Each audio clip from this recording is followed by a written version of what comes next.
our first example will be, in the circuit shown, find the charge on each capacitor and the potential difference across each capacitor. तो एक 18 volt की battery है और ये capacitor 6 microfarad का है और ये कैपेसिटर 2 माइक्रोफैरड का है और ये कैपेसिटर 1 माइक्रोफैरड का है। इन तीनों कैपेसिटर पे इस अरेंजमेंट में मुझे चार्ज भी निकालना है और इसके अक्रॉस पोटेंशियल डिफरेंस भी निकालना है। तो एक तरीका तो इस सवाल को करने का ये है कि इस क्वेश्चन में इट इज़ वेरी एविडेंट कि 1 माइक्रोफैरड कैपेसिटर और 2 माइक्रोफैरड कैपेसिटर आपस में पैरेलल में है। तो what we can do is, पहले तो हम इस 1 माइक्रोफैरड कैपेसिटर और 2 माइक्रोफैरड कैपेसिटर का इक्विवेलेंट कैपेसिटर निकाल लें and that is equal to 3 microfarad. Thus we can replace 1 microfarad and 2 microfarad with an equivalent capacitance of 3 microfarad, and we can redraw the circuit as something like this.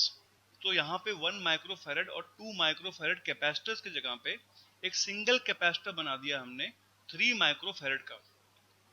Now 6 microfarad और 3 microfarad इस circuit में आपस में series में है। We can find the equivalent capacitance of 6 and 3 and that will be equal to 2 microfarad.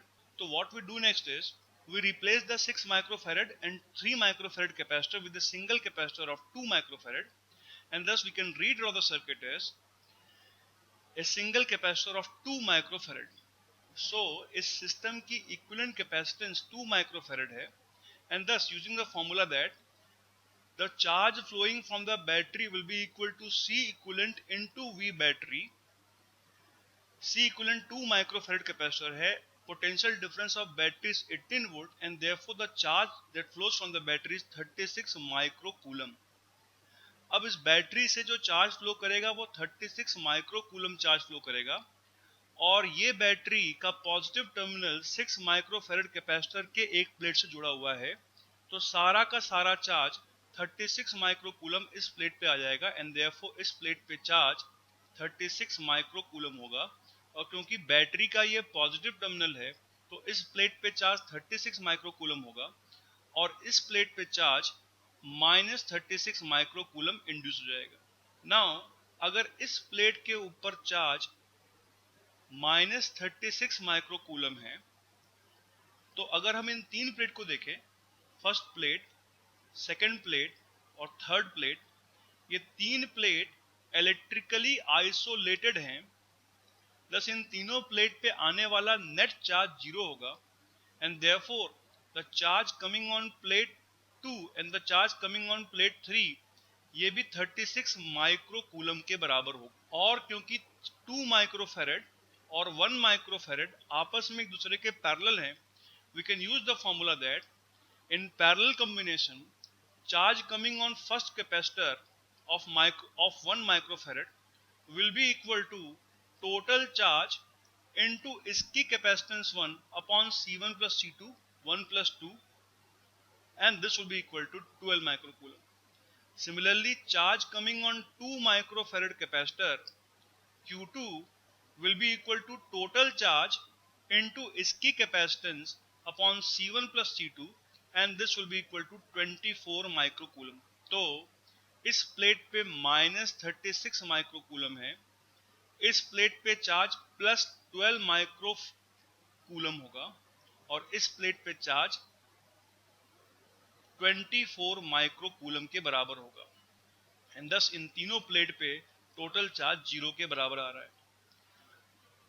Now having found the charges on each capacitor, we can now find the potential difference। जो 1 microfarad के ऊपर potential difference होगा वो इसका charge 12 microcoulomb divide by इसकी capacitance जो कि 1 है and therefore it will be equal to 12 volt. जो 2 माइक्रोफैरड के ऊपर पोटेंशियल डिफरेंस होगा V2 will be equal to इसके ऊपर चार्ज 24 माइक्रोकूलम divided by इसकी capacitance 2 microfarad and this will also be equal to 12 volt और 12 वोल्ट ही आना चाहिए क्योंकि 1 माइक्रोफैरड और 2 माइक्रोफैरड कैपेसिटर आपस में पैरेलल हैं, दोनों के ऊपर पोटेंशियल डिफरेंस सेम होगा। नाउ अगर हमें निकालना है कि what will be the potential difference across 6 microfarad capacitor, तो potential difference across 6 microfarad capacitor will be equal to charge on the 6 microfarad capacitor 36 microcoulomb divide by इसकी capacitance which is 6 microfarad, and this will be equal to 6 volt. So this is one way of finding the charges and potential difference across each capacitor. And in this question, क्योंकि we can identify कि कितने capacitor series में है और parallel में है, it is possible कि हम इसकी इक्विवेलेंट कैपेसिटेंस निकाल लें, और इक्विवेलेंट कैपेसिटेंस निकालने के बाद बैटरी से निकलने वाला चार्ज आ जाएगा Q battery, and then we can find the charges on each capacitor, और चार्ज निकालने के बाद we can find the potential difference. Now this is a very cumbersome method and tedious method. There is a very convenient way of doing such questions, और ये तरीका जो हम next lecture में डिस्कस करेंगे कैपेसिटेंस और रेजिस्टेंस की किसी भी प्रॉब्लम में वर्क करेगा, and it will make the problem solving much more easier